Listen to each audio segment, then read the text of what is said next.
Chapter 1. On the Kinds of Monks. January the 8th, May the 9th, September the 8th. It is well known that there are 4 kinds of monks. The first kind are the cenobites, those who live in monasteries and serve under a rule and an abbot. The second kind are the anchorites, or hermits, those who, no longer in the first fervour of their reformation, but after a long time in a monastery, having learned by the help of many brothers how to fight against the devil, go out well armed from the ranks of the community to the solitary combat of the desert. They are able now, with no help other than from God, to fight on their own the vices of the flesh and their own evil thoughts. The third kind of monks, an abominable kind, are the Sarabates. These, not having been tested, as gold in the furnace, by any rule or by the lessons of experience, are as soft as lead. In their works they still keep faith with the world, so that their tonsure marks them as liars before God. They live in 2s or 3s, or even alone, without a shepherd, in their own sheepfolds, and not in the Lord's. Their law is the desire for self-gratification. Whatever enters their mind or appeals to them, that they call holy. What they dislike, they regard as unlawful. The fourth kind of monks are those called gyrovagues.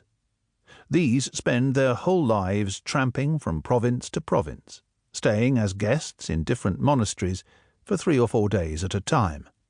Always on the move, with no stability, they indulge their own wills and succumb to the allurements of gluttony, and are in every way worse than the Sarabates. Of the miserable conduct of all such men, it is better to be silent than to speak. Passing these over, therefore, let us proceed, with God's help, to lay down a rule for the strongest kind of monks, the Cenobites. Chapter 2.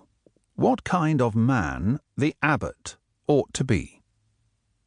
January the 9th, May the 10th, September the 9th. An abbot who is worthy to be in charge of a monastery should always remember what he is called, and live up to the name of superior. For he is believed to hold the place of Christ in the monastery, being called by a name of his, which is taken from the words of the Apostle. You have received a spirit of adoption as sons, by virtue of which we cry, Abba, Father. Therefore the abbot ought not to teach, or ordain, or command anything which is against the Lord's precepts. On the contrary, his commands and his teaching should be a leaven of divine justice, kneaded into the minds of his disciples. January the 10th, May the 11th, September the 10th.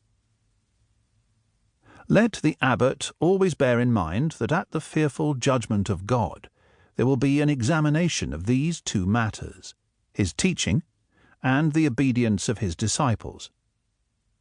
And let the abbot be sure that any lack of profit the master of the house may find in the sheep will be laid to the blame of the shepherd.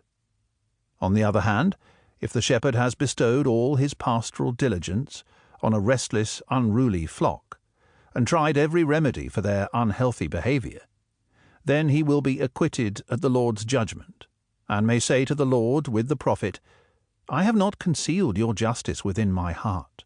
Your truth and your salvation I have declared. But they have despised and rejected me. And then, finally, let death itself, irresistible, punish those disobedient sheep under his charge. January the 11th, May the 12th, September the 11th. Therefore, when anyone receives the name of abbot, he should govern his disciples with 2 kinds of teaching.